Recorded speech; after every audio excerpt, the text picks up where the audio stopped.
अस्सलाम वालेकुम नाज़रीन, आज 7 बजे मैं हूं आपके साथ आसमा इकबाल। बात करेंगे सुप्रीम कोर्ट के अक्सरियती जजेस की, जिन्होंने पेशावर हाई कोर्ट का फैसला कल अदम करार देते हुए अपना तफसीली फैसला आज जारी कर दिया है। नाज़रीन, 70 सफ़हात पर मुश्तमिल ये फैसला जस्टिस मंसूर अली शाह ने तहरीर किया, जिसमें कहा यह गया है कि इलेक्शन कमीशन का जो 1 मार्च का फैसला था वो आइन से मुतसादिम है और इसकी कोई कानूनी हैसियत नहीं है।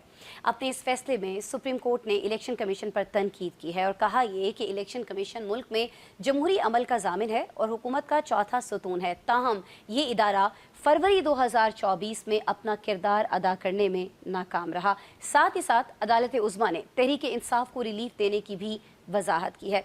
कहा यह गया है नाज़रीन इस तफसीली फैसले में कि तहरीक इंसाफ एक सियासी जमात है। PTI के केस में फरीक बनने की दरख्वास्त हमारे सामने मौजूद थी। कहा यह भी गया है कि उमूमी तौर पर फरीक बनने की दरख्वास्त पर पहले फैसला किया जाता है। इलेक्शन में बड़ा स्टेक आवाम का होता है और इंतखाबी तनाज़ा बुनियादी तौर पर दीगर सिविल तनाज़ात से मुख्तलिफ होता है। नाज़रीन, ये समझने की बहुत कोशिश की गई कि सियासी जमातों के निज़ाम पर मबनी जो पार्लिमानी जमहूरियत है उसमें इतने आज़ाद उम्मीदवार कैसे कामयाब हो सकते हैं। इस सवाल का कोई तसल्ली बख्श जवाब नहीं दिया गया है, ये भी कहा गया है आज के इस फैसले में। उधर PTI ने दावा किया कि आज़ाद उम्मीदवार भी PTI के ही उम्मीदवार थे और वोटर्स ने उनके PTI उम्मीदवार होने की वजह से उन्हें वोट दिया। इस पूरे तफसीली फैसले पर सबसे अहम बात यह है कि 2 जजिस के जो इख्तलाफी नोट्स हैं उस पर आज बड़ी बहस हो रही है, जब 8 जजिस ने इन 2 जजिस जस्टिस अमीनुद्दीन खान और जस्टिस नईम अख्तर अफगान के इख्तलाफी नोट्स पर तहफ़्फ़ुज़ात का इजहार किया। कहा यह गया इस फैसले में कि इन 2 जजिस ने 12 जुलाई के अक्सरियती फैसले को आइन से मुतसादिम करार दिया, जो कि नामुनासिब है। इन दोनों जजेस साहिबान का अमल जो है वो सुप्रीम कोर्ट के जजेस के मनसब के मुनाफी है। नाज़रीन, आप जानते हैं कि आज से तकरीबन 2.5 माह कबल 12 जुलाई 2024 में चीफ जस्टिस ऑफ पाकिस्तान की सरबराही में 13 जजेस पर मुश्तमिल फुल कोर्ट बेंच ने पार्लियामेंट में ख़वातीन और अक़लियतों के लिए जो मखसूस नशिस्तें हैं उन पर सुन्नी इत्तेहाद काउंसिल की अपील पर PTI के हक़ में बड़ा फैसला दिया था और पेशावर हाई कोर्ट और इलेक्शन कमीशन का फैसला कल अदम करार देते हुए मखसूस नशिस्तें PTI को देने का हुक्म दिया था। ये फैसला उसी तनाजुर में आज एक डिटेल्ड फैसला जो है 70 सफ़हात पर मबनी आया है। इसी पर हम बात करेंगे। मुझे मेरे स्टूडियो में ज्वाइन कर रहे हैं शिराज हसनात साहब, तज्ज़ियाकार हैं, अज़हर सिद्दीक साहब माहिर कानून हैं, काशिफ रफ़ीक साहब हैं, सनाउल्लाह खान साहब हैं, दोनों सीनियर तज्ज़ियाकार हैं। गुफ्तगू का आगाज़ करते हैं अज़हर सिद्दीक साहब से, माहिर कानून हैं, हमारे साथ मौजूद हैं।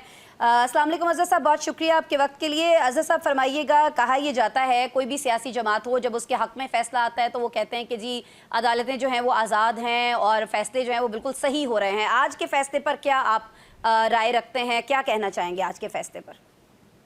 जी, अस्सलाम वालेकुम जी, बहुत शुक्रिया। आज का तफसीली फैसला कोई नया तो नहीं है मेरे लिए। बुनियादी तौर के ऊपर तो 12 जुलाई का ये फैसला अदालत दे चुकी हुई है जी जी। और बड़ा क्लियर फैसला था। यानी ये कोई तौजीहात ढूंढते फिर रहे हैं, ये कहते हैं कब्जा मारना है, कब्जा करना है, डाका मारना है, वो जो मखसूस नशिस्तें पाकिस्तान तहरीक इंसाफ की हैं उन पे कब्जा करना है। तो वो तो कह दिया था कि पाकिस्तान तहरीक इंसाफ बतौर पार्टी इलेक्शन लड़ सकती थी, इंतखाबी निशान लेना गैर कानूनी और गैर आईनी था और एक 39 सीटें थी ऑलरेडी जिनके नॉमिनेशन पेपर पार्टी की तरफ से गए हुए थे। बाकी पार्टी के जो बाकी लोगों का वो टाइम दिया हुआ था वो फाइल हो गए, यानी कोई भी किसी ने एतराज नहीं उठाया आज। लेकिन आज के फैसले ने 3 चीजें बड़ी वजाहत के जी साथ जी। कर दी और मैं पहले से कहता हूँ, यानी एक तो 2 जजेस जो है, जो जस्टिस नईम अफगान, जस्टिस अमीनुद्दीन खान साहब, जस्टिस नईम अफगान साहब ने कंटेम्प्ट की है। I am very clear about it and I am very clear about it. मैं बड़ा क्लियर हूँ इस हवाले से कि 8 मेंबर बेंच के फैसले को वो गलत कह रहे हैं। उससे बड़ा बेंच तो कर सकता है, छोटा बेंच नहीं कर सकता।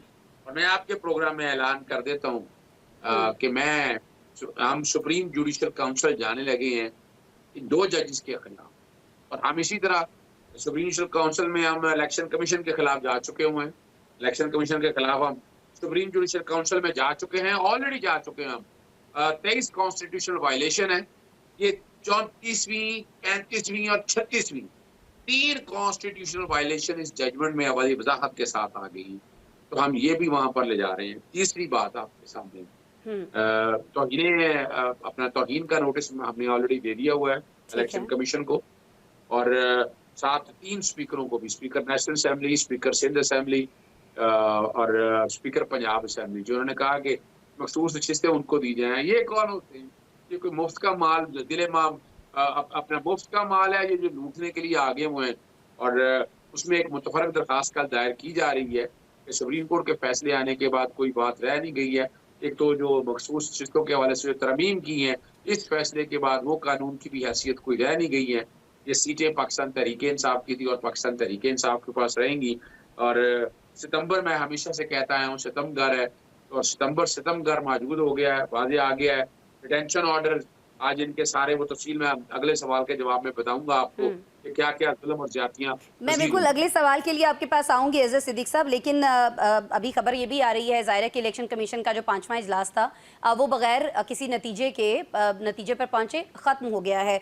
क्या वजह है? सनाउल्लाह खान साहब की जानिब में ये सवाल उनकी जानिब करना चाहूँगी। सनाउल्लाह खान साहब, पहले से फैसला मौजूद था, उसको आज डिटेल में खुलकर 70 सफ़ात के ज़रिए बयान कर दिया गया। इलेक्शन कमीशन जो चीज़ चाह रहा था कि जी क्लियर हो जाए, वो क्लियर कर दिया गया।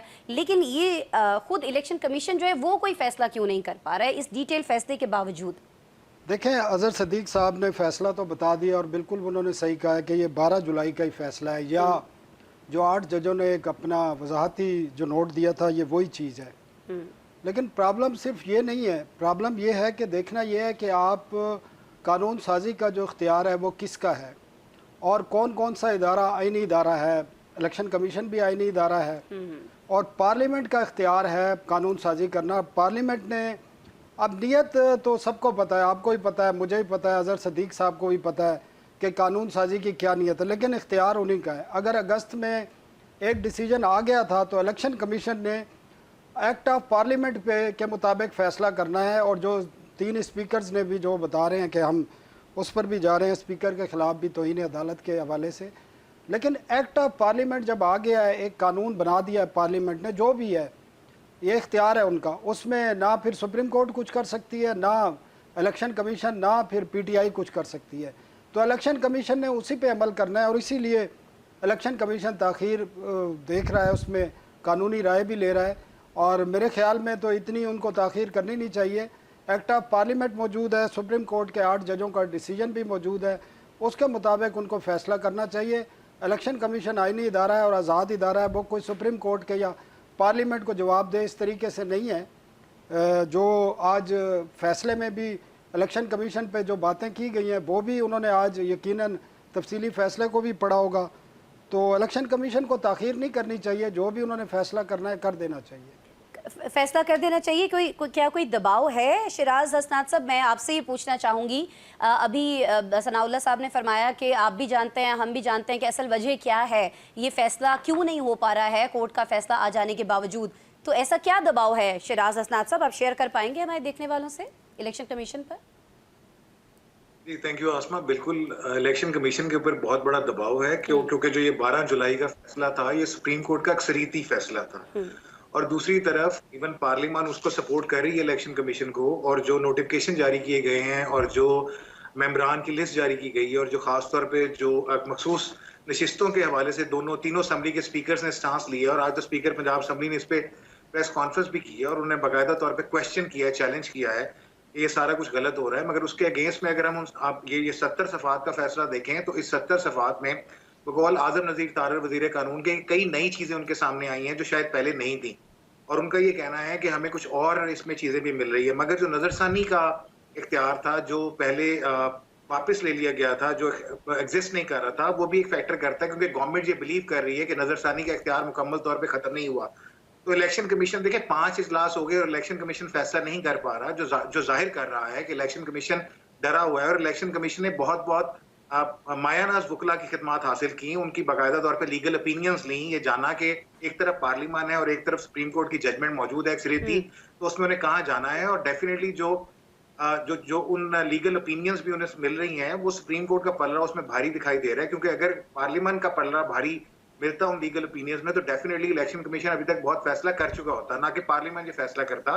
तो इलेक्शन कमीशन पे बिल्कुल दबाव मौजूद है, और इलेक्शन कमीशन किसी भी फैसले की करने की पोजीशन में नहीं आ रहा। और आज भी जो ये जजमेंट 70 सफ़ात वाली आई, इसमें बाकायदा तौर पे इलेक्शन कमीशन को जिस तरह क्रिटिसाइज किया गया है, वो सबके सामने है। तो अदलिया बिल्कुल खुल के इलेक्शन कमीशन को क्रिटिसाइज कर रही है और वो चाह रही है कि जो जजमेंट दी गई है उसके ऊपर फौरी तौर पे इलेक्शन कमीशन नोटिफिकेशन जारी करे। दूसरी तरफ election commission delaying tactics use कर रहा है, उसे कोई ऐसी लीगल ओपिनियंस नहीं नजर आ रही कि वो किस तरह कर सकेगा। इलेक्शन कमीशन को जुडिशरी के बाद जुडिशरी तो उम्मीद नहीं लगा पा रहा वो, मगर उन्हें पार्लियामेंट का सहारा मौजूद है और पार्लियामेंट के जरिए वो जुडिशरी को चैलेंज कर रहा है। तो एक बड़ा ट्राइका बना हुआ है जिसमें कोई भी अपने ऊपर सनाउल्लाह साहब कुछ पूछना चाह रहे हैं शिराज आपसे। इलेक्शन एक्ट में तरमीम हुई है अगस्त में, उसके बाद इलेक्शन कमीशन कैसे नोटिफिकेशन कर सकता है? देखें, पार्लियामेंट को बाईपास कर दे। आप कह रहे हैं पार्लियामेंट को बाईपास कर दे। मैं गुजारिश करता हूं, इसका जवाब पहली मैं बात दे तो देता ये मैं ये नहीं कह रहा, देखिए पार्लियामान एक मुकद्दस है और पार्लियामान को इख्तियार हासिल है, मगर ऐसी माजी में भी मिसालें आपको देखने में मिली जिसमें पार्लियामान ने जो लॉ पास किए, जो जजमेंट्स दी, वो जुडिशरी में चैलेंज हुई और जुडिशरी ने उसको काउंटर किया और नल एंड वाइट डिक्लेयर किया और उसके ऊपर फिर मनोअन अमल दरामद भी किया गया। सूरत हाल ये है कि आपको इस वक्त जुडिशरी में भी कॉन्फ्लिक्ट नजर आ रहा है। ये जो डिसीजन था मखसूस नशिस्तों के हवाले से, इसमें सबसे जो हैरानकुन एलिमेंट सामने आया था वो हमारे लिए भी हैरानकुन था कि उसमें पीटीआई ना ही पार्टी थी ना ही स्टांस करती थी, मगर पीटीआई को वो फेवर दी गई। और अभी भी जो 70 सफात की जजमेंट है उसमें वाज़ेह तौर पे कहा गया है, लॉ क्या कहता है, लॉ में आपने 3 दिन के अंदर अंदर पार्टीज को ज्वाइन करना था और मेजोरिटी जो 80 के करीब लोग थे उन्होंने सुन्नी इत्तेहाद काउंसिल को ज्वाइन किया था, ना कि पीटीआई को। और जो पीटीआई वाले थे वो भी चूंकि लेट हुए तो उनको जो असेंबली पोजीशन डिक्लेयर की गई है उसमें 8 इंडिपेंडेंट रखा गया है, ना कि उन्हें 8 पीटीआई के शो किया गया है। अब आपने खुद अपने सवाल में पहले जवाब दे दिया था कि अमलों का दारोमदार नियतों पर है और नियत इस सारी जो प्रोसीजर्स चल रहे हैं, जो सारी जजमेंट्स चल रही हैं, जो सारा स्टांस लिया जा रहा है, वो उसमें नियत क्या है और हम सबको पता है कि उसमें नियत क्या है।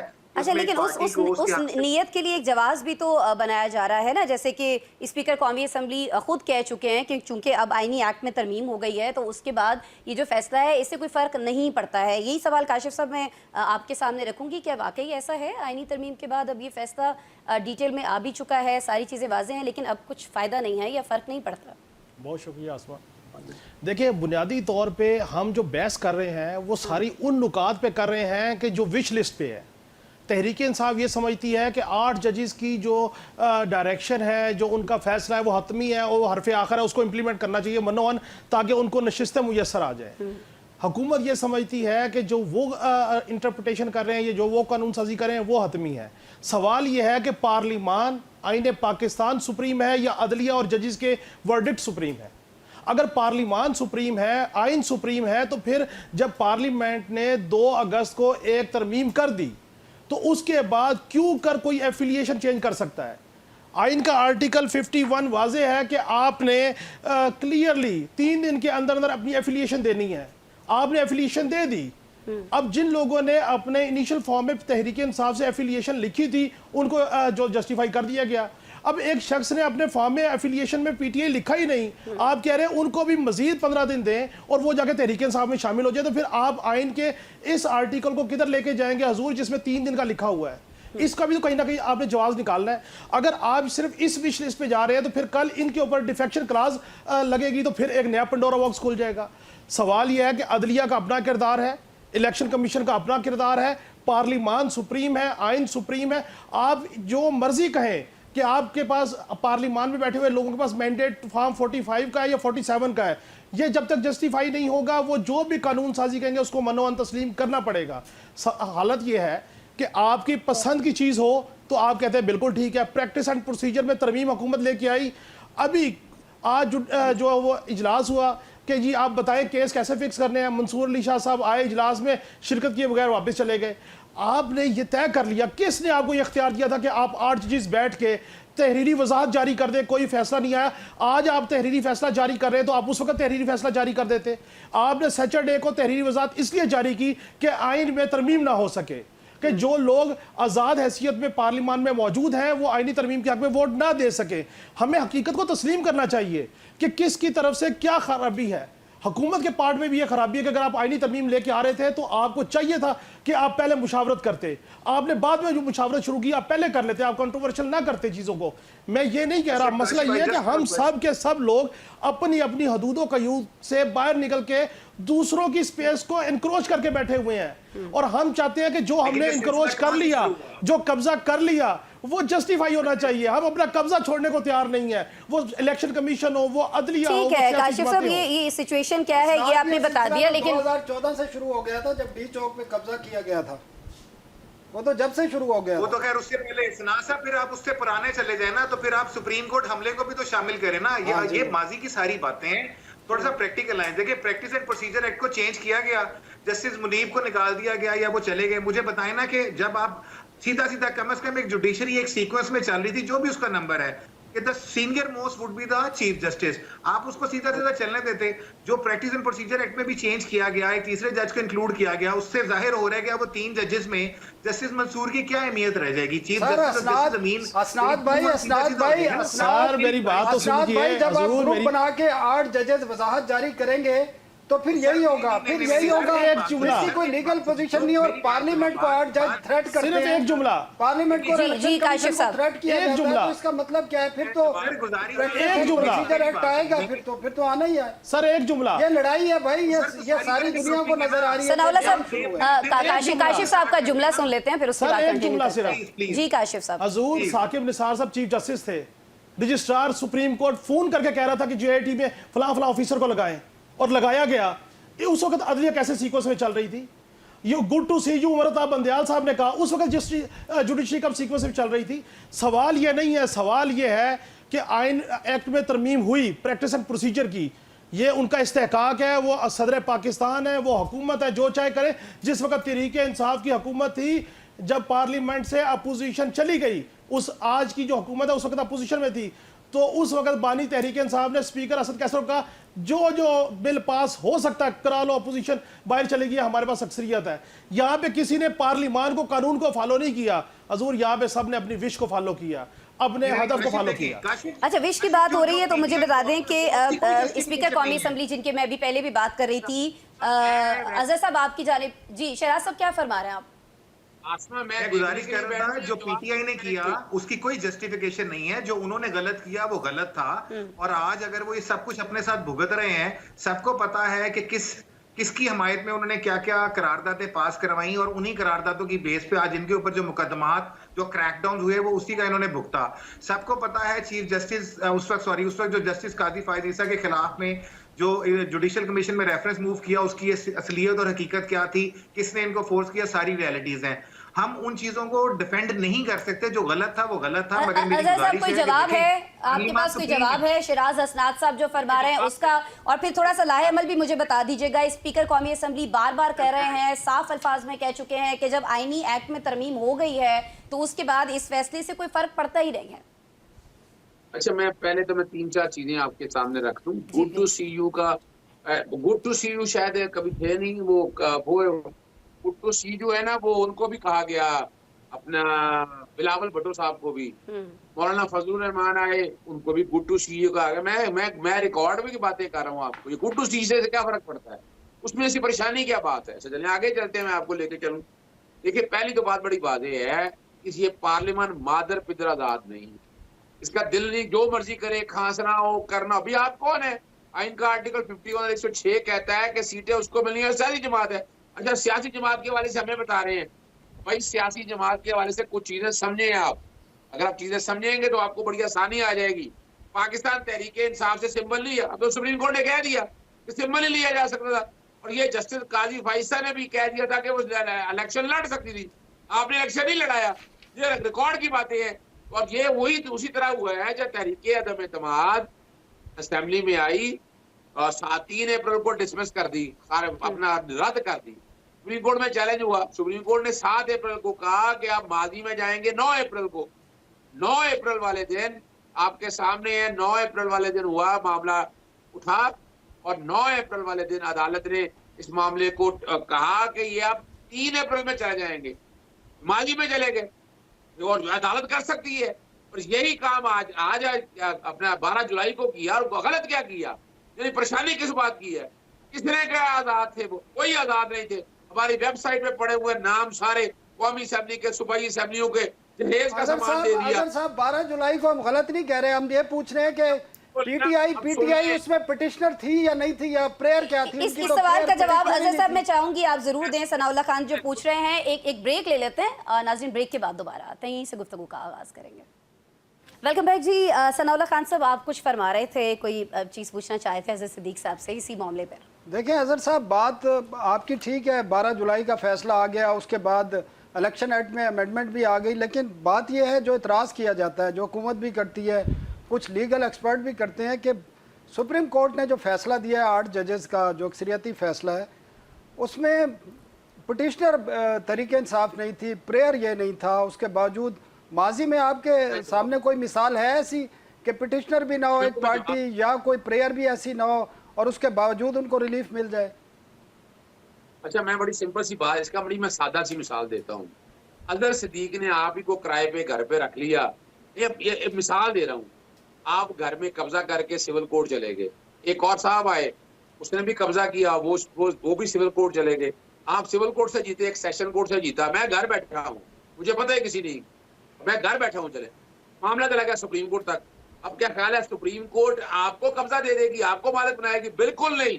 सुप्रीम कोर्ट ने कानून का इतलाक करना है। कानून का इतलाक यही है कि आर्टिकल 51 और 106 दोनों आर्टिकल्स को सामने रखकर अगर आप देखें तो उन चीजों को बड़ी वजाहत के साथ कह दिया कि और ये सीटें किसी सियासी जमात की है ही नहीं, यानी इसमें तो दो राय है ही नहीं। या तो बताए ना आइन के आर्टिकल 51 के अंदर से निकाल दे कि मखसूस तनासब के मुताबिक मिलनी या नहीं मिलनी।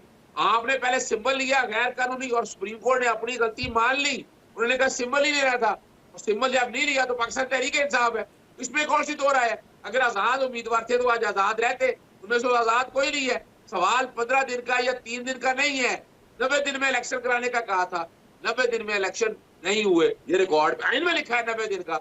आपने तो 1.5 साल बाद जाके कराए, और ये बात बड़ी बात। और आइन का आर्टिकल 254 बड़ा क्लियर है, तो उसमें टाइम का अगर नहीं हो सका तो कोई फर्क नहीं पड़ता, और ये सुप्रीम कोर्ट को इख्तियार है, और सुप्रीम कोर्ट ने अपना वो इख्तियार किया। यानी बात हमें आइन और कानून की बालादस्ती की करनी चाहिए। हम ये टेक्निकलिटीज में पढ़े रहे कि टेक्निकल में पढ़ के मिलना कि आपको आपका आइन और कानून बड़ा क्लियर है। उस आइन और कानून को अगर सामने रखकर बात करें तो ये सारा जितना भी होना था, ये सारा पाकिस्तान आपकी गुफ्तगू से अजहर साहब मुझे ऐसा लग रहा है कि आपको आप बहुत पुरुम्मीद हैं इस तफसीली फैसले के बाद, आज जो है 70 सफ़ात पर मबनी कि अब जो चीज़ें होने जा रही हैं वो कहीं ना कहीं आपके हक में हो रही होंगी। काशिफ साहब, आपको भी ऐसा दिखता है, खासतौर पर अभी जो इजलास बेनतीजा ख़त्म हो गया है इलेक्शन कमीशन का, आपको नहीं लगता वही डिलेइंग टैक्टिक्स हैं और कुछ होने वाला नहीं है एज सच? देखिए, इलेक्शन कमीशन के डिलेइंग टैक्टिक्स, मैं बार बार कह रहा हूं कि आप इस पे फोकस कर रहे हैं, ये मैटर ही नहीं करता। मसला ये है कि मैं सवाल एक बुनियादी करता हूं, सदीक साहब जो है वो निकल जाते हैं अगले पॉइंट पे। सवाल ये है कि 3 दिन के अंदर एफिलिएशन देना मकसूद थी या नहीं थी। ये बात आपकी ठीक है कि अगर वो जो नशिस्तें हैं वो आपको नहीं मिली, तहरीक इंसाफ को या सुन्नी इत्तेहाद कौंसिल को, तो फिर आपके ऊपर गन पॉइंट पे किसी ने रख के ये नहीं कहा था कि आप सुन्नी इत्तेहाद कौंसिल से एफिलिएशन शो कीजिए, आप आजाद है। सर मेरी बात तो सर मुझे बात तो करने दीजिए। मैं गुजारिश ये कर रहा हूं कि आपके अगर वो अकाबरीन उस वक्त एफिलिएशन शो नहीं करते सुन्नी इत्तेहाद कौंसिल के साथ, आज आजाद हैसियत में होते तो मामला और था। आप लोगों ने सुन्नी इत्तेहाद कौंसिल के साथ एफिलिएशन शो की, लेकिन उसके बावजूद आपके जो सेक्रेटरी जनरल हैं, जो अब अपोजिशन लीडर हैं, उन्होंने, गौहर साहब ने, ये आज़ाद हैसियत में रहे। मेरा सवाल ये है कि आपने उस वक्त एफिलिएशन शो की सुन्नी इत्तेहाद कौंसिल से, सुन्नी इत्तेहाद कौंसिल ने लिस्ट जमा नहीं कराई, फैसला सुन्नी इत्तेहाद कौंसिल प्रे लेके गई सुप्रीम कोर्ट में, 11 के 11 जजेस ने सुन्नी इत्तेहाद कौंसिल की, बल्कि 13 के 13 जजेस ने सुन्नी इत्तेहाद कौंसिल की प्रे डिसमिस कर दी, उसमें से निकल आई तहरीक इंसाफ। मेरा तो सवाल ये है, मैं इस बात से एग्री करता हूं, अगर वो नशिस्तें आपको नहीं मिलती तो किसी और सियासी जमात को भी नहीं मिलनी चाहिए थी। अब आ जाए आप 90 दिन के इलेक्शन पे, मैं तवातुर से कहता रहा कि आइन को वायलेशन की गई, इनके ऊपर आर्टिकल 6 लगेगा, 90 दिन में उन्होंने इलेक्शन नहीं करवाए, मैं आज भी इस बात पे कंसिस्ट हूं। लेकिन हजूर, जहां पे जो ड्यू राइट है उसको तो मानिए ना। आप 3 दिन के मामले को लपेट के साइड पे कर रहे हैं और आप कह रहे हैं जी इनको क्यों निश्चितता दी जा रही है। मेरा सवाल बुनियादी ये है। दूसरी बात यह है कि इलेक्शन कमीशन की बात है, इलेक्शन कमीशन को सैंडविच बना दिया। इसी इलेक्शन कमिश्नर साहब की डिग्निटी के ऊपर तहरीक इंसाफ की हुकूमत में शेख रशीद साहब ने खत लिखा कि ये इतने डिग्निटी वाले ऑफिसर हैं, इनको 1 साल की एक्सटेंशन दे दें बतौर सेक्रेटरी रेलवे। आप लोगों ने चीफ इलेक्शन कमिश्नर लगाया, आप लोगों ने यहाँ काशिफ साहब रुकिएगा, पहले इस इंट्रा पे- पार्टी इलेक्शन में फैसला करवाने की कोशिश की, नहीं हुआ। काशिफ फिर साहब आपने- पहले इस पे जवाब ले लेते हैं। अजहर सिद्दीक साहब फरमाइएगा। अच्छा देखिए, मैं वजह ये है कि मैं वकील हूँ आपको और लगता मैंने है अजहर साहब, जिस तरह से काशिफ साहब फरमा रहे हैं कि बहुत सारी गलतियां आप लोगों की जानिब से भी हुई हैं मखसूस नशस्तों के सारे मामले को लेकर?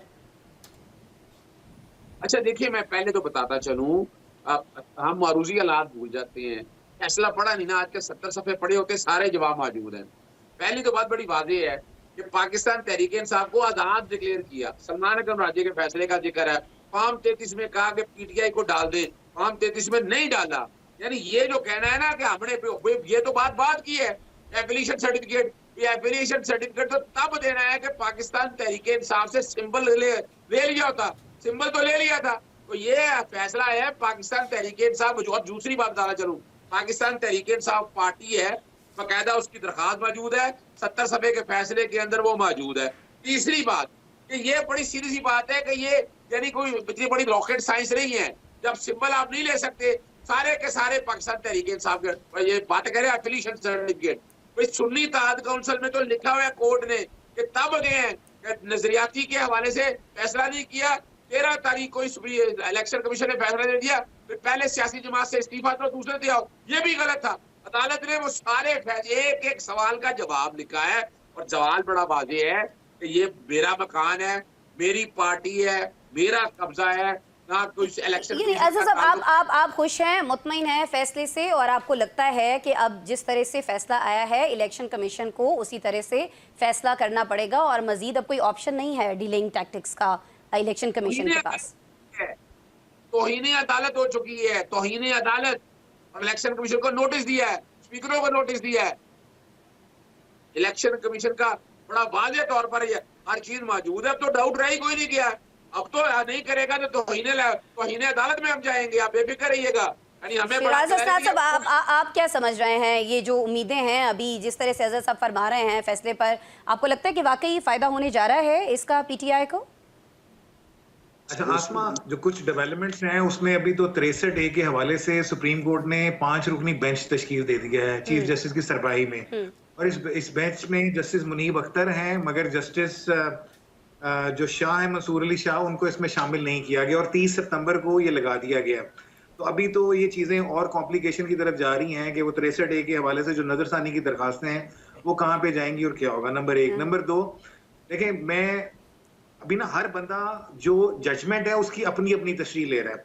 अभी आजम नजीर तारर साहब प्रेस कॉन्फ्रेंस कर रहे थे और वो फरमा रहे थे कि नहीं उसके अंदर बहुत अवाम है और कई नई चीजें हैं और हमें कई नए एवेन्यूज मिले हैं और हमारे लिए नजरसानी का रास्ता बंद नहीं हुआ। दूसरी तरफ पीटीआई जो कह रही है ये तौहीन अदालत हो गई और उसके ये फैक्ट्स हैं। नंबर 3 पे हमारा पार्लियामान है जो कह रहा है कि हम सुप्रीम है और स्पीकर्स ने ना सिर्फ इलेक्शन कमीशन से रुजू कर लिए बल्कि उनको ये लेटर्स लिख दिए कि आप डायरेक्शंस इशू करें और पार्टी पोजीशंस क्लियर करें। असल मामला क्या है? देखें असल मामला फिर वहां पे आता है कि जो आगे रिफॉर्म्स लेके आने हैं, जो अमेंडमेंट्स लेके आनी है, उसके लिए इन्हें 2/3 चाहिए। और जो ये सुप्रीम कोर्ट का फैसला है इसके बाद तकरीबन 35 के करीब ऐसी सीटें और निकलती हैं जो दूसरी पार्टियों को जाएंगी और जहां पे मामला सारा खराब होता है। तो ये मामला उन अमेंडमेंट्स के ऊपर लिंक करता है कि जिसके ऊपर इस वक्त पार्लियामेंट लगी हुई है। साहब, आप भी देख रहे हैं कि जिस तरह से शिराज साहब फरमा रहे हैं कि अगर ये सारी चीजें होती हैं तो मामला जो है वो मजीद खराबी की जानिब जाएगा। खराबी उस दिन शुरू हो गई थी असनाद के शहर से ही, जब हमजा शहबाज की हुकूमत ख़त्म हुई और 63A की जो है सुप्रीम कोर्ट ने तशरीह की। और वो तशरीह ये की, उसकी मैं बड़ी वजाहत, मुझे टाइम देना है आप। जी जी प्लीज। आप देखें, मेरी बात यह कि आप लोटों को लोटा नहीं कह सकते। सर मेरी बात सुन ले, मैं सर लोटे की बात नहीं कर रहा, मैं आइन की बात कर रहा हूँ। असनाद मेरी बात सुन लें। आप मुझे बताएं 63A में आप मुझे बताएं, जब 63A बड़ा क्लियर है कि आप जब पार्टी पॉलिसी के खिलाफ वोट देंगे तो डी सीट हो जाएंगे, तो आप अगर आप डी सीट भी करते हैं, वोट भी काउंट नहीं करते, तो जब वोट काउंट नहीं कर रहे तो एक जो गलती थी वो तो फिर गुनाह खत्म हो गया ना, फिर सजा किस चीज़ की? इसी तरह अगर आप नैब के केसेस में देखें, अगर एक बंदा प्ली बार्गेन लेता है, जब वो प्ली बार्गेन लेता है तो उसकी सजा सब कुछ खत्म हो जाता है।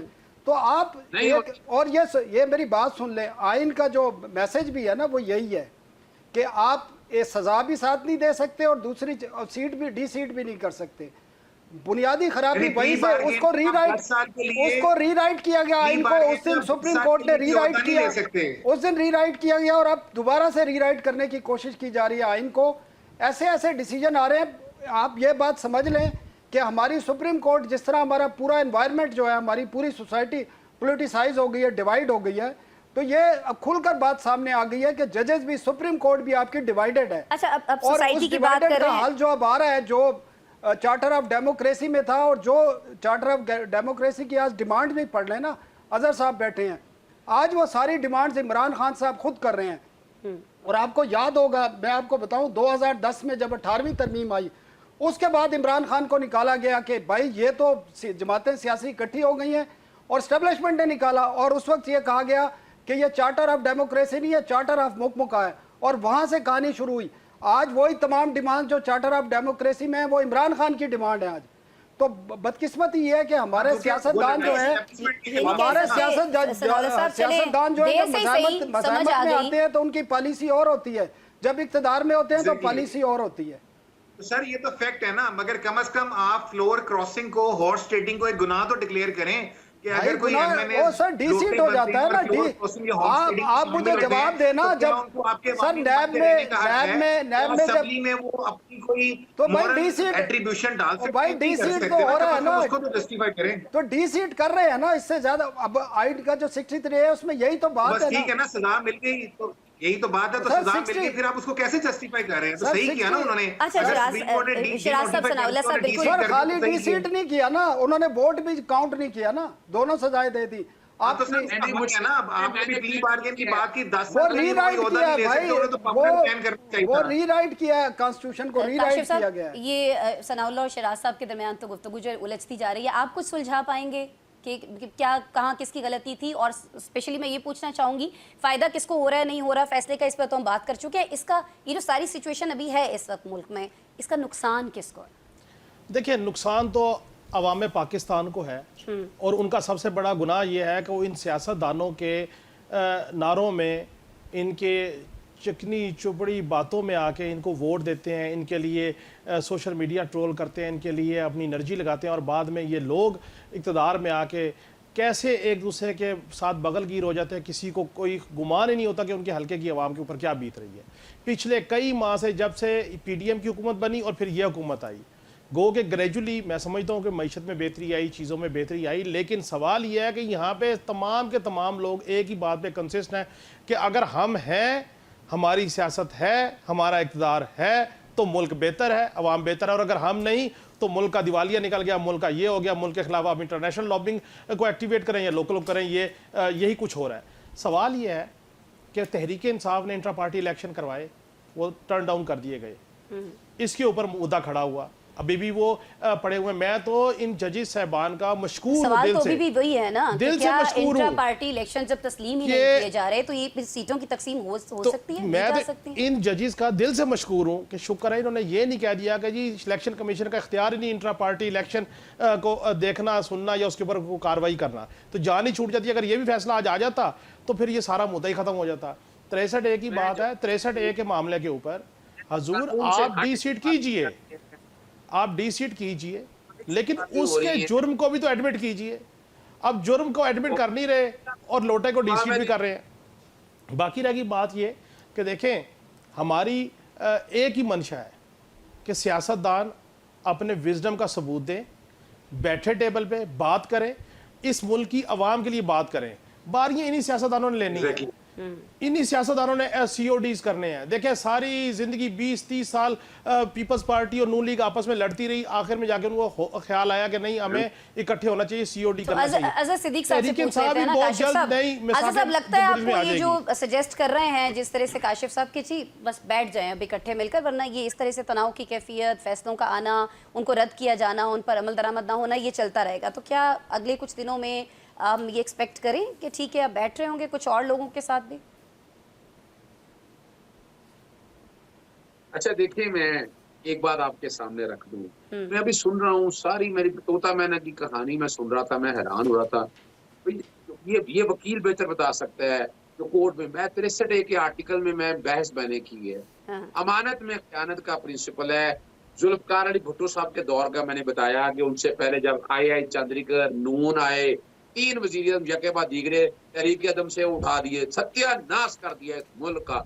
यानी यहाँ आप क्या करने लगे हैं, तो यहाँ ऑपरेशन रजीम चेंज के जरिए आप आगे तहरीक अदम एतमाद होती क्या, पहले जरा समझना है उस बात को, वो नहीं समझ पाए। छोड़े आगे, इशू क्या है कि आपने इलेक्शन लड़ा पार्टी की वजह से, पार्टी का वोट है जो कि पार्टी बेस्ड इलेक्शन है ना, तो आइन कहता है कि पार्टी की मर्जी के बगैर आप वोट नहीं कास्ट कर सकते, और उसकी इंटरप्रिटेशन जो है आइन को सामने रखते हुए, शरा को सामने रखते हुए यही है कि वो वोट कास्ट ना करने से मतलब यही है कि ये नहीं है कि आप वोट कास्ट कर देंगे और काउंट भी हो जाए, वो काउंट नहीं हो सकता।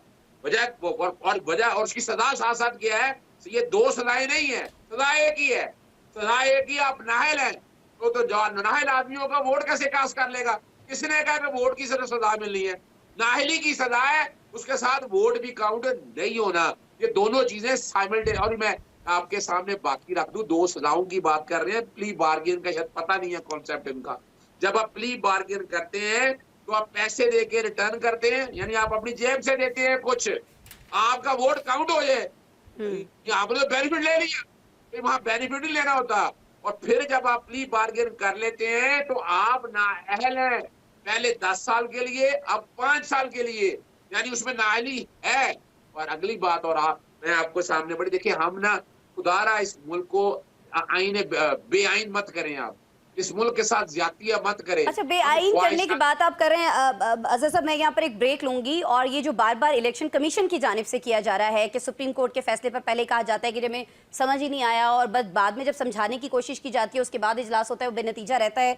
तो अब ये जो सिचुएशन है, इसमें अगर अमल दरामद नहीं किया जाता है इस डिटेल फैसले के बावजूद, तो क्या ये कॉन्फ्लिक्ट मजीद बढ़ेगा? किस जानिब सिचुएशन जाएगी? इस पर आपसे वापस आएंगे। नाज़रीन, तो हमारे साथ पैनलिस्ट मौजूद हैं, उनसे उनकी राय जानेंगे। हमारे साथ रहिएगा, ब्रेक लेते हैं।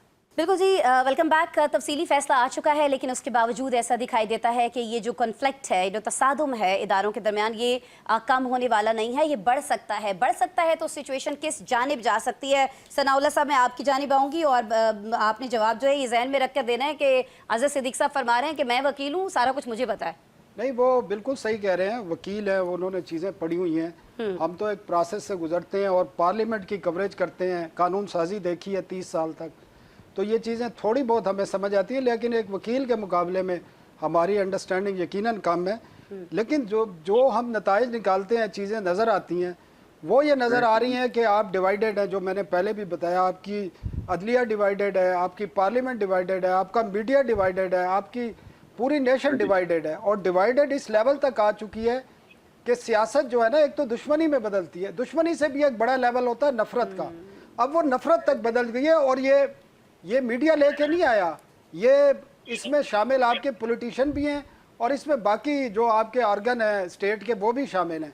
तो इस लेवल पर जब किसी सोसाइटी में, किसी मुल्क में सूरत हाल हो जाए, और ये सिर्फ यहाँ नहीं हो रही, ये दुनिया में बाकी मुल्कों में भी हो रही है। अमेरिका में देख लें आप, अभी जो डिबेट हुई है, जो अमेरिकी सदारती उम्मीदवार हैं, वो गुफ्तगू आप सुन लें, आपको समझ आएगी कि जो पाकिस्तान में सूरत हाल है वो अमेरिका में भी है। या आप इंडिया में देख लें, वहाँ पर जो मोदी कर रहा है, तो बदकिस्मती है। और उसमें हमारा सोशल मीडिया का भी बड़ा रोल है, और इसमें पीटीआई का रोल है। अजहर सिद्दीक साहब माने ना माने, हल बताएं जो ना, नफरत और गालम गलौज का एक कल्चर मुतारफ कर, सजेस्ट कर दें। हल तो यही है कि सियासतदानों को बैठना पड़ेगा। अगर सियासतदान नहीं बैठेंगे इकट्ठे, तो फिर इस मुल्क में जो है ये आईनी बुरान भी रहेगा, और पॉलिटिकल स्टेबिलिटी भी नहीं आएगी। और पॉलिटिकल स्टेबिलिटी नहीं आएगी तो फिर इकानमी का आपको पता है क्या सूरत हाल है इस वक्त।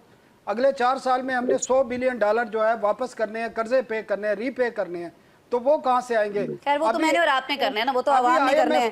IMF का जो प्रोग्राम आ रहा है, 3 साल तक अवाम के लिए कोई रिलीफ नहीं है, ये समझ लें। जब IMF का प्रोग्राम आता है, कोई रिलीफ नहीं होता, और आपके ऊपर मजीद टैक्सेशन आने वाली है। 250-300 अरब रुपए का 2-2.5 महीने में रेवेन्यू का शॉर्टफॉल आ चुका है, जो IMF के साथ इन्होंने तय किए हैं, तो उस पर मजीद टैक्सेशन भी आपके ऊपर आनी है। तो जब तक सियासतदान बैठेंगे नहीं और इस किस्म की कानून साजी नहीं करेंगे जिससे अवाम की भलाई हो, लोगों की जो मुश्किलात हैं वो हल हों, तो सूरत हाल यही रहेगी। पहले इसका नुकसान जाहिर है कि अवाम को होगा। तो अजहर सिद्दीक साहब से पूछ लेते हैं, सनाउल्लाह साहब, अजहर साहब, आप क्यों नहीं सोच रहे फिर आवाम का? बैठ जाइए ना बाकी सियासी जमातों के साथ भी। अभी मौलाना के साथ किस तरह से मुलाकातें की गई, क्या सिचुएशन रही, कितनी बार उनके घर गए, कौन कौन लोग गए, सबके सामने है, आवाम के सामने है। तो फिर आवाम के लिए भी बैठ जाइए ना, पॉसिबल है। और दूसरा मुझे ये ज़रा ये फरमा दीजिएगा, आपने खुद कहा वकील है, मामलात को अच्छी तरह से समझते हैं, अब ये फैसला आ चुका है, क्या इसमें ये गुंजाइश है कि इस पर नजरसानी अपील जो है वो फिर से की जा सके, इलेक्शन कमीशन की जानिब से, किसी और की जानिब से? देखिए, इलेक्शन कमीशन तो एक फरीक है। इलेक्शन कमीशन एक कॉन्स्टिट्यूशन बॉडी के तौर पर तो आया नहीं। अगर कॉन्स्टिट्यूशन बॉडी समझता है अपने आप को, तो अटॉर्नी जनरल भी कॉन्स्टिट्यूशन बॉडी है, एडवोकेट जनरल भी है, ऑडिटर जनरल भी है। खुदा रहा है वो कंफ्यूज करने के एक फरीक के तौर पर कर रहा है, पाकिस्तान तहरीक इंसाफ के मुकाबले में एक पार्टी के तौर पर आया हुआ है। और दूसरी बात देखिए, नजरसानी का इख्तियार है, बिल्कुल है, लेकिन नजरसानी में गुंजाइश कोई नहीं है। ये फैसले के अंदर देखिए, मैं फिर बताना चलूँ, ये किसी पार्टी का अगर हक होता, अगर चलिए, वो डिले जीते तो होता होते- रहेगा ना मामला। बहुत सारी जगहों पर तो ये भी चाहत है ना कि भाई डिले हो जाए। असर साहब, देखिए, शिराज आप फरमाइएगा कि चले अगर नजरसानी अपील की जाती है तो फिर मामला क्या रुख इख्तियार करता हुआ आप देख रहे हैं? डिले आएगा, इसमें यही सिचुएशन रहेगी, इसी तरह से पार्टीज में आपस में ये जो माहौल है इसमें तनाव बढ़ता चला जाएगा? शिराज असनाद, देखिए, नजरसानी देखिए का नजरसानी नजरसानी बिल्कुल इसमें जाएंगे और इस नजरसानी अपील के ऊपर जो मेजर फैक्टर सामने आएंगे कि क्या प्ली ली जाती है और खासतौर पे बेंच कौन सा आगे बनता है, उसमें कौन से जजेस शामिल होते हैं। अभी जो प्रैक्टिस एंड प्रोसीजर एक्ट के अमेंडमेंट के बाद हम ये देख रहे हैं कि आज वाले इजलास में भी जस्टिस मंसूर नहीं बैठे, तो क्या आगे वो दोबारा बाकी इजलास में बैठेंगे या नहीं बैठेंगे, किस तरह भी जाता है। और जो पहले आपने बात की, आज स्पीकर पंजाब असेंबली ने कुछ बड़ी जबरदस्त बातें की, जिनमें एक ये था कि जो हम सारे बात कर रहे हैं, उन्होंने भी इस बात पे एग्री किया कि तमाम जमातों को इकट्ठा होकर बैठना है और अपने मफादात से निकल के मुल्की मफाद के लिए इकट्ठा होना है। मगर अभी मसला सिर्फ यहाँ पे है कि हर जमात का, हर बंदे का नेशनल इंटरेस्ट डिफरेंट है। हम 5 लोग यहाँ बैठे हुए हैं और हम पांचों के लिए नेशनल इंटरेस्ट की डेफिनेशन डिफरेंट है। तो क्या इस वक्त पार्लियामान जो डिसीजन ले रही है और जो पार्लियामान इस वक्त अमेंडमेंट्स कर रही है, क्या वो नेशनल इंटरेस्ट है और वो किसका नेशनल इंटरेस्ट है, ये भी जानना और ये भी देखना बहुत ज्यादा जरूरी है। मगर जो पॉजिटिविटी है वो ये है कि कम से कम देर आए दुरुस्त आए। कहीं ना कहीं जो पीटीआई ने बड़ी लचक दिखाई और बेशक अपने मुफाद के लिए वो मौलाना के पास गए और बाकी जमातों से राब्ते में है, तो ये चीज जाहिर कर रही है कि पीटीआई की पॉलिसी में और पॉलिटिकल पॉलिसी में एक शिफ्ट है, एक अच्छा चेंज है। बाकी जमातों को भी इसमें साथ इकट्ठा होना चाहिए और देखना चाहिए कि कुछ दो की पॉलिसी के तहत पार्लियामान को सुप्रीम बनाना है और अगर पार्लियामान मजबूत होगी तो फिर मुल्क मजबूत होगा। और सना की इस बात से मैं बिल्कुल इत्तेफाक करता हूं कि इन्हें इन चीजों से, निटी ग्रिटी चीजें हैं, इनसे निकल के इस चीज को देखना है कि जिस अवाम ने 25 करोड़ अवाम ने इनको मुंतखब करके इन असेंबलियों में भिजवाया है, सेनेट में बैठे हैं, वो इस अवाम की बेहतरी के लिए क्या स्टेप्स ले रहे हैं। आज गरीब तर होता जा रहा है, लोगों के लिए गुजर बसर मुश्किल हो रहा है और जो डेफिनेटली जो IMF वाला आगे पैकेज है वो और मुश्किलात पैदा करेगा। हम जो सैलरी वाले लोग हैं, हमारे ऊपर टैक्सेस का बोझ और बढ़ता जा रहा है। तो इन सारी सूरत हाल में हमें कहीं ना कहीं से इस डेमोक्रेटिक सिस्टम में रिलीफ नहीं मिल रहा और ये बहुत खौफनाक अलार्मिंग सिचुएशन होती है जब लोगों को उस डेमोक्रेटिक सिस्टम से उनका बिलीफ हट जाए और उन्हें रिलीफ ना मिले। तो इसका सिर्फ एक हल है कि कहीं ना कहीं कुछ दो की पॉलिसी के तहत इन्हें इकट्ठे होना है और ये सोचना है कि हमारे इन स्टेप्स की वजह से किस तरह से अवाम का एतमाद हमसे उठ रहा है और हम कैसे इस डेमोक्रेटिक सिस्टम पे अवाम का एतमाद रीगेन कर सकते हैं। काशिफ साहब, आपको लगता है कि कहीं ऐसा सोचा जा रहा है कि आवाम का जो एतमाद है उसको रीगेन किया जाए? आवाम की परवाह है कहीं पर किसी को? देखिए, अवाम की परवाह नहीं होगी तो अवाम भी इनकी परवाह नहीं करेगी। अवाम की बस हो गई है। अवाम को इनको सोचना पड़ेगा, वो खैबर पख्तूनख्वा की अवाम हो, वो पंजाब की हो, सिंध की हो, बलूचिस्तान की, कहीं की हो, और बिल आखिर इन सियासतदानों को ये जितना मर्जी लड़ लें, जितने मर्जी एक दूसरे को मसल दिखा लें, आखिर में इन्होंने बैठ के ही रास्ता निकालना है। ये मेरी बात लिख के रख लें। देखें, मौलाना फजल रहमान साहब की और तहरीक इंसाफ की डायरेक्ट सियासी अदावत ही 15 साल से इकट्ठे हो गए ना, भले किसी वजह से भी हुए, तो ये बाकी सियासी जमातों से भी इकट्ठे हो जाएंगे। मौलाना फजल रहमान साहब नहीं तो चौधरी शुजात साहब रोल अदा कर देंगे, कोई और कर देगा। मसला ये है कि 26वीं आईनी तरमीम के ऊपर भी तहरीक इंसाफ सपोर्ट देने को तैयार है, लेकिन तहरीक इंसाफ, मौलाना फजल रहमान, ये सब ये कहते हैं कि आप जो आईनी तरमीम लेके आना चाहते हैं, आप एक लार्जर कंसेंसस डेवलप कीजिए। और वाकई अगर अदलिया की इस्लाहात के लिए आईनी तरमीम आ रही है, अदलिया के निज़ाम को बेहतर करने के लिए आईनी तरमीम आ रही है, तो सारे साथ बैठने को तैयार है, इसमें कोई हर्ज नहीं है। अब मसला ये है कि यहाँ पे ये जितने सियासी जमातें हैं इनको ये प्रैक्टिकल चीज़ों से निकल के एक दूसरे की नीयत पे शक कर रहे हैं। यानी कि मौलाना फजल रहमान साहब इस बात पे डर रहे हैं कि ऐसा ना हो कि तहरीक इंसाफ की पावर कॉरिडोर से डील हो जाए और मेरे साथ वही हाथ हो जैसे नवाज शरीफ साहब और जरदारी साहब कर गए हैं। तहरीक इंसाफ ये समझ रही है कि कहीं ऐसा ना हो मौलाना फजल रहमान साहब हुकूमत के साथ मिल जाए और हमें जो सा डिश कर जाए। सो ये आपस में एक ट्रस्ट डेफिसिट है, कोई कहे ना कहे ठीक है, वो जब तक सामना। एतमाद और आखिर में एक चीज जी बात जी काशिफ, 63A का जो केस फाइल लगा है ना जी, ये बुनियाद है आईनी तरमीम के होने की। अक्टूबर के फर्स्ट वीक में हुकूमत आईनी तरमीम करवाने जा रही है। ठीक है जी, बड़ी खबर दे रहे हैं जी कि अक्टूबर में ये होने जा रहा है, जिसका हमने पूरा सितंबर देखा कि आंख मचोली और सारा कुछ चलता रहा। बहुत शुक्रिया काशिफ रफ़ीक, आप हमारे साथ मौजूद थे। शहराज असनाद, अज़हर सिद्दीक और ख़ासतौर पर सनाउल्लाह साहब, आप तशरीफ़ लाए बड़े शॉर्ट नोटिस पे मेरे शो के लिए। बहुत शुक्रिया आप तमाम लोगों के मौजूद रहने के लिए। नाज़रीन, कल आपसे दोबारा मुलाकात करते हैं कुछ और अहम मौज़ूआत।